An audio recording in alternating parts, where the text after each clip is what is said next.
Good morning. It is శుభోదయం. ఇది November November 16th, 16, 2024. 2024. బ్రన్హామ్ The tabernacle నుండి Eagles పక్షిరాజులు gathering together కూడుకొనుచున్నవి letter లేక. from the Branham Tabernacle.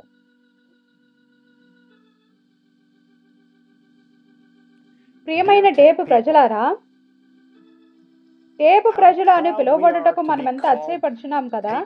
దేవుని స్వరం మనతో మాట్లాడుటను వినడం ద్వారా ప్రపంచవ్యాప్తంగా మనము కూడి వస్తామని ఎరిగి ఉండి ప్రతి వారము మన హృదయములు ఉత్సాహముతో వేగముగా కొట్టుకుచున్నాయి కదా. ఆయన యొక్క బలిష్ఠుడైన 7వ దూత వర్తమానికుని ద్వారా ఆయన యొక్క స్వరమును వినుచు ఆయన యొక్క వాక్యముతో నిలిచి ఉండటం వలన మనము దేవుని యొక్క పరిపూర్ణమైన చిత్తములో ఉన్నామని ఒక్క సందేహము ఛాయ అయినా లేకుండా మనం ఎరుగున్నాము. మన దినమునకై ఆయన ఎన్నుకున్న వర్తమానికుడు విలియం మ్యారియన్ బ్రన్హామ్ అయి ఉన్నాడు. అతడు లోకమునకు దేవుని యొక్క దీపమై ఉండి దేవుని యొక్క వెలుగును ప్రతిబింబించుచున్నాడు. ఆయన తాను ఎన్నుకున్న స్వచ్ఛమైన వాక్య వధువును తన యొక్క దూత ద్వారా బయటకు పిలుచుచున్నాడు. ఆయనను గూర్చిన బయలుపాటును మరియు మన దినమునకైన పరిచర్యను ఇవ్వడానికి ఆయన ఎన్నుకున్న దూత విలియం మ్యారియన్ బ్రన్హామేనని ఆయన వాక్యం యొక్క శ్రద్ధపూరితమైన అధ్యయనం ద్వారాను ఆయన యొక్క పరిశుద్ధాత్మ ద్వారాను ఆయన మనకు బయలుపరిచాడు. తన వాక్యమును బయలుపరచుటకు మరియు తన వధువును బయటకు పిలుచుటకు ఆయన అతనికి ఆయన యొక్క అధికారమును అప్పగిస్తుండగా మనము ఆయన యొక్క దూతను అనగా మన నక్షత్రమును ఆయన యొక్క కుడి చేతిలో చూస్తాము. ఆయన స్వయంగా తనను గూర్చిన పూర్తి బయలుపాటును మనకిచ్చున్నాడు. తన 7వ దూత వర్తమానికుని యొక్క జీవితం ద్వారా మన దినమునకై ఆయన యొక్క నేత్రములుగా ఉండుటకు ఆయన ఎన్నుకున్న దూత ద్వారా పరిశుద్ధాత్మ తనను తాను మనకు గుర్తింప చేసుకునిచున్నాడు. మనల్ని ఆయన యొద్దకు తెచ్చుకోవడం అనేది ఆయన యొక్క ఉద్దేశమని, మనము ఆయన యొక్క వాక్య వధువై ఉన్నామని ప్రతి వర్తమానం ద్వారా ఆయన మనతో చెప్తుండగా మన హృదయంలో మనలో ఏ విధంగా మండుచున్నవి కదా. జగత్తు పునాది వేయబడక ముందే ఆయన ఏ విధంగా మనల్ని ఆయన యందు ఎన్నుకున్నాడన్నది మళ్ళీ మళ్ళీ చెప్పుటకు ఆయన ఇష్టపడుచున్నాడు. ఏ విధంగా మనము ముందే ఆయన చేత ఎరుగుబడి మరియు ప్రేమించబడ్డామని చెప్పుటకు ఇష్టపడుచున్నాడు. ఆయన మనతో మాట్లాడి మరియు మనము ఆయన యొక్క రక్తము చేత విమోచించబడ్డామని మరియు ఎన్నడూ శిక్షా విధిలోనికి రామని మనతో చెప్పడాన్ని వినుటకు మనమెంతగా ఇష్టపడుతున్నాము కదా. మనమెన్నడూ తీర్పులోనికి రాలేము, ఎందుకన్నా మన మీద పాపము ఆరోపించబడజాలదు. ఆయన భూమి మీద తన యొక్క దావీదు సింహాసనం తీసుకుంటుండగా మనము ఏ విధంగా ఆయనతో కూర్చుంటాము కదా. మరియు సరిగ్గా ఆయన పరలోకమందు చేసినట్లే శక్తితోనూ మరియు భూమి అంతటిపై అధికారముతోనూ మనము ఆయనతో కలిసి పరిపాలిస్తాము.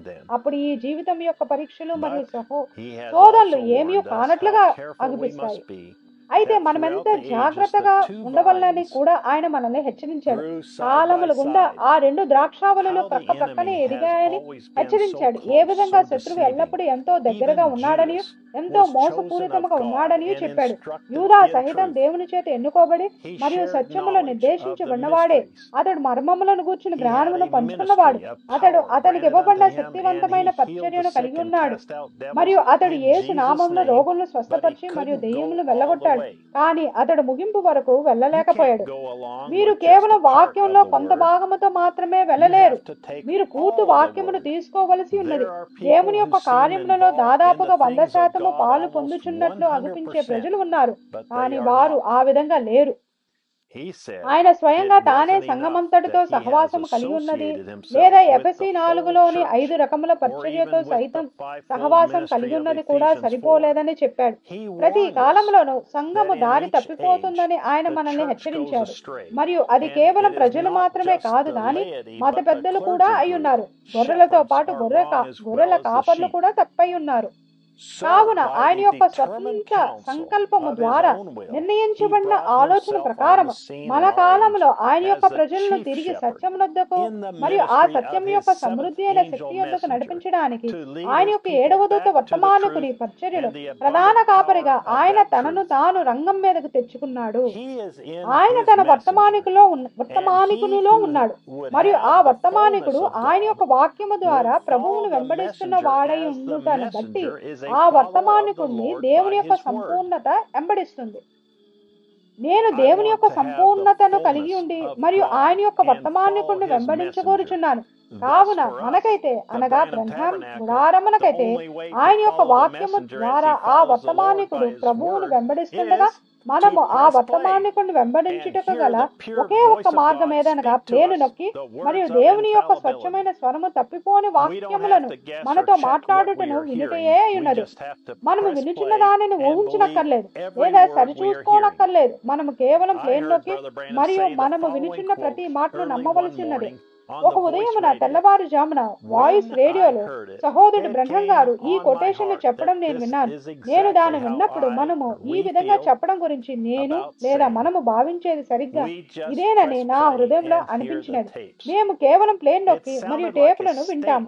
నాకైతే అది మన విశ్వాసము కూర్చున్న ఒక వాక్యము వలె వినిపించినది. ఆ కారణము చేతనే నేను ఈ వర్తమానమును నమ్ముతాను. ఎందుకనగా అది దేవుని యొక్క వాక్యము నుండి వచ్చుచున్నది మరియు దేవుని వాక్యమునకు వెలుపలనున్న దేనినైనా నేను నమ్మను. అది ఆ విధంగా ఉండవచ్చు. కానీ అయినను నేను కేవలం దేవుడు చెప్పిన దానితో నిలిచి ఉంటాను మరియు పిదప నేను సరియేనన్న నిశ్చయతను కలిగి ఉంటాను. ఇప్పుడు దేవుడు తాను కోరిన దానిని చేయవచ్చును. ఆయన దేవుడై ఉన్నాడు. అయితే నేను ఆయన యొక్క వాక్యముతో నిలిచి ఉన్నంత కాలం అప్పుడు అంతా బాగానే ఉన్నదని నాకు తెలుసు. నేను దాన్ని నమ్ముచున్నాను.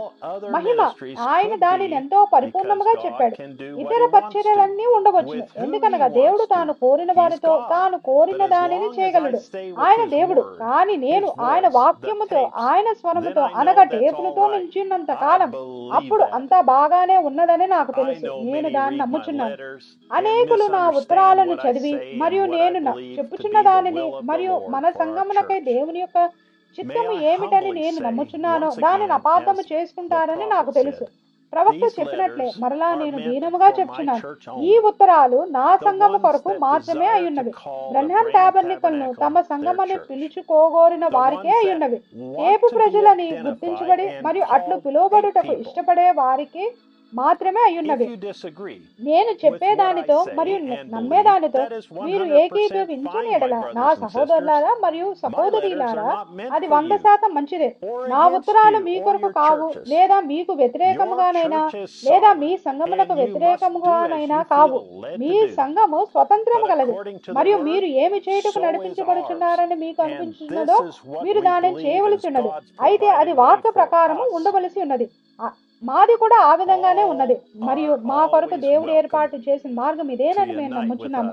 ప్రతి ఆదివారం జెఫర్సన్విల్ కాలమానం ప్రకారంగా మధ్యాహ్నం 12 గంటల సమయం అప్పుడు మాతో ఐక్యం అవ్వడానికి అందరికీ ఎల్లప్పుడూ స్వాగతం. ఈ వారం మన కాలంలోకైన దేవుని నక్షత్రము అనగా విలియం మ్యారియన్ బ్రహ్నం గారు మనకు 60-1209 సాధ్య సంఘకాలము అను వర్తమానంను అందిస్తారు. సహోదరుడు జోసెఫ్ బ్రహ్నం.